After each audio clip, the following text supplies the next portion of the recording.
Hello, my name's Ray Gooding. I'm the Cabinet Member for Education and Lifelong Learning at Essex County Council. And as you probably all know, we've recently had a review of the youth services that we provide across the county. And I wanted to take the opportunity to explain to you in person exactly what we've come up with and what the results of all that have been. As some of you may know, I've been out and talked to an awful lot of you, and really it's been incredibly helpful and enabled us to drive our thinking in terms of the process and the way that we're going to restructure the services to meet the various needs that we have. The first thing I want to say to you, and the most important thing of all, is that as a result of all that, I think that you as young people and the users of the service should see very little change in the way that it all operates. And I just wanted to assure you that your access to youth workers and all the people that give you the help and support that you need and want is not going to change significantly. There may be some changes in that community groups take a bigger part of the process, but that really in itself isn't going to affect you. One of the most important things that you mentioned in the conversations that we've had was around the youth centres in particular, and I know that a lot of you are really keen on going to them and wanted to see them continued. And I wanted to say that that's exactly what we're going to do. We're going to keep all of those in place, so you'll still be able to use them in the way that you have before. And the other good news is that we're going to spend around about £1 million on enhancing those youth centres, so you might find that as things go forward they'll be even better than they have been in the past. One of the main reasons that we want to enhance the youth centres is so that they become more suitable for the community groups to use, and they're better places generally.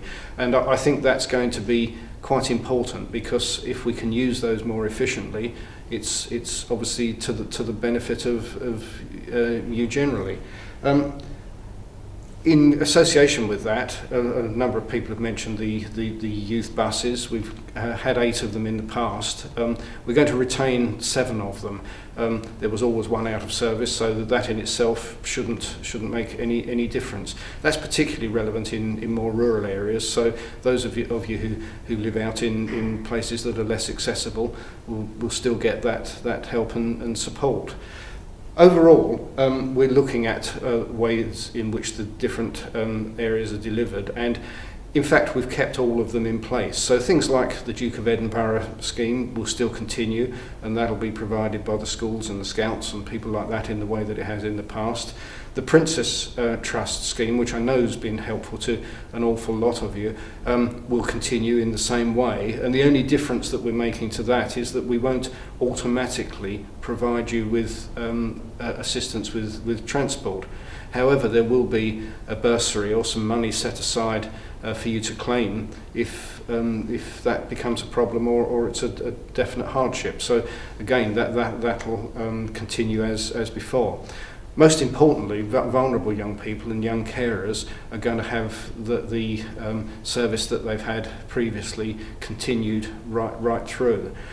The most important thing about all this is that we have had to try to do things more efficiently so that we can make savings in the overall costs. And I think that it's true to say that where the bad news story got out at the beginning of this process, that we were going to slash everything and cut it all, that isn't the case. We've continued it.